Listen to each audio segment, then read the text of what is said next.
khusus melakukan itu. Dan saya salah satu yang dilibatkan untuk datang ke lapas-lapas, ke rutan-rutan di seluruh Indonesia untuk melakukan diskusi-diskusi ideologis. Saya dengan ke-NU-annya, mereka dengan kewahabiannya. Mengapa saya pastikan kewahabiannya? Belum pernah ada orang NU yang ditangkap secara fungsionaris. Kalaupun ada yang ditangkap dan mengaku NU secara ubudiah, mungkin. Tapi dia pengurus FPI, 31 orang, dan 2 orang perakit bom di Condet dan di Bekasi. Ini semua pengurus FPI. Saya tidak ingin mendiskreditkan FPI di sini, tapi begini.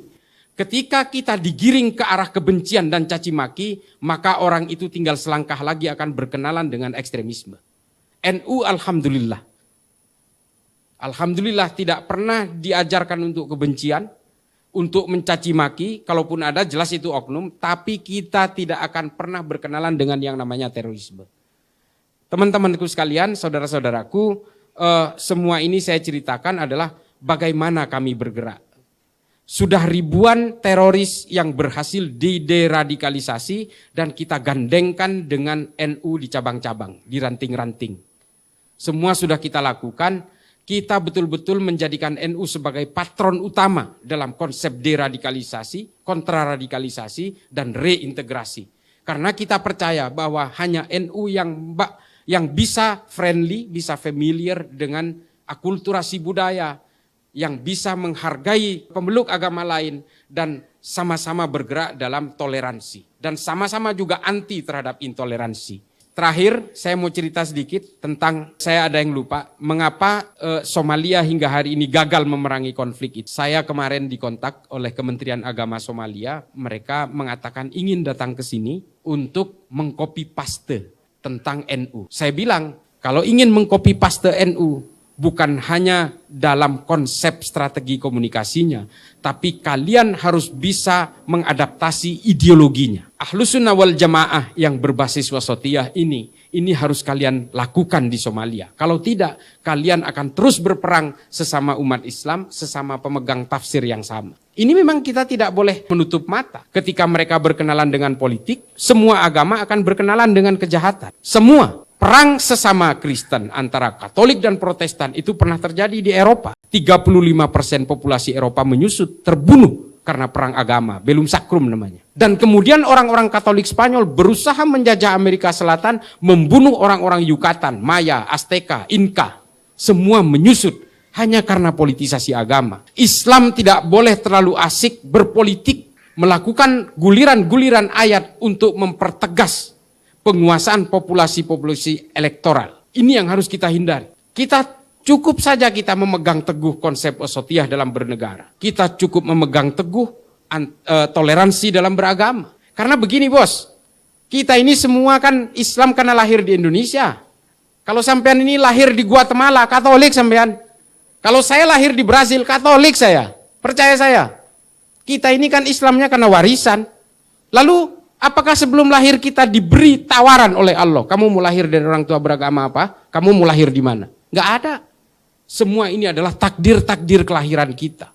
Lalu dengan takdir kelahiran kita yang dengan kemudian warisan agama yang berbeda-beda ini, apakah Allah akan menjerumuskan kita? Saya ditanya di Poso. Kalau begitu, Cak Islah ini mengatakan semua agama benar. Tidak. Menurut saya agama saya yang paling benar adalah Islam. Tapi menurut orang Kristen jangan salah. Menurut orang Kristen ya agama mereka yang paling benar. Inilah konsep-konsep keyakinan yang dikatakan oleh Habib Ali Al-Jufri. Konsep-konsep dalam berkeyakinan yang dikatakan oleh Syekh Usama Said Al-Azhari. Humanity before religiosity yang dimaksud Habib Ali Al-Jufri itu bahwa bagaimanapun ini adalah konsep kemanusiaan yang kemudian harus kita kuasai sebelum kita menguasai keagamaan. Konsep-konsep kelahiran ini loh. Lalu untuk apa kita yang berbeda kelahiran, berbeda bangsa, yang kemudian dicetak dengan agama masing-masing, lalu kita harus membenci perbedaan itu. Inilah kemudian yang harus kita emban itu. Kita makanya dituntut untuk menjadi Islam yang wasati. Kita berada di garis tengah, tidak ke kiri, tidak ke kanan. Makanya kita itu kemudian dituntut untuk melakukan kepatuhan terhadap konsep-konsep bernegara di luar konsep-konsep dalam beragama. Karena bagaimanapun, ini saya paling kesal sama Felix Yao. Jujur aja, saya tunggu satu forum, nggak ketemu. Ketemunya sama Ismail Santo yang cuma manggut-manggut aja. Kemarin di TV One itu. Saya udah incer, Karena tadinya Felix, ternyata diganti oleh Ismail. Saya tuh ngecer, tidak ada dalilnya dalam Islam itu membela tanah air. Ini ajaran dari mana?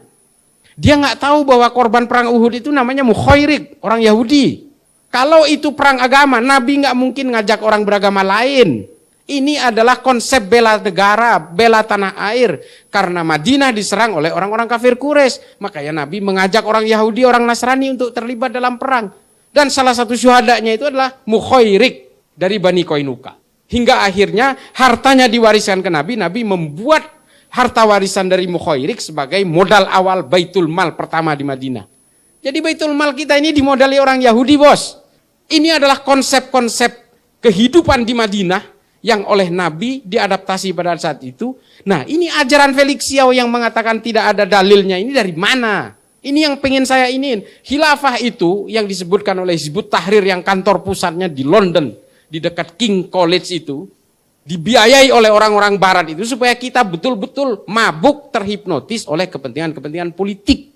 Ini sudah bertahun-tahun terjadi. Sehingga orang Islam lupa terhadap leluhur-leluhurnya yang lebih mementingkan ilmu pengetahuan. Dan hari ini kita dihadapkan oleh algoritma digital dan kita ketinggalan. Elon Musk itu sudah mau ke angkasa itu. Mau ke bulan, mau ke Mars segala macam. Kita masih sibuk dengan urusan bacaan sholat, mau bacaan niat untuk masuk ke kamar kecil. Ya Allah, udahlah, selesaikan itu. Belum soal nama, kalau Wisnu ini kafir, nama yang Sri harus ganti. Wayang diharamkan. Aduh, ini apa-apaan sih? Kita ini kok seolah-olah ingin dicabut akar budaya kita ini dari kebangsaan kita. Sehingga apa? Ketika otak kita sudah nol, kita dikuasai oleh mereka dan kita didikte menjadi boneka-boneka mereka. Ini kan semua politik. Semua jaringan teror di seluruh dunia hari ini, itu semua tujuannya politik. Untuk menegakkan daulah khilafah Islamiyah. Oh, namanya keren. Ada jamaah Islamiyah, jamaah Ansarud Daulah, jamaah Ansarud Khilafah. Wah, namanya keren-keren, Islami banget. Padahal semua tujuannya adalah membangkitkan revolusi, membentuk toliah-toliah untuk menguasai negara ini. Coba itu, Taliban. Bangga banget, kita usir asing. Hari ini apa? Mereka ngemis-ngemis kepada asing. Ini dunia hari ini. Tidak mungkin satu negara bisa hidup tanpa bantuan negara lain. Terima kasih.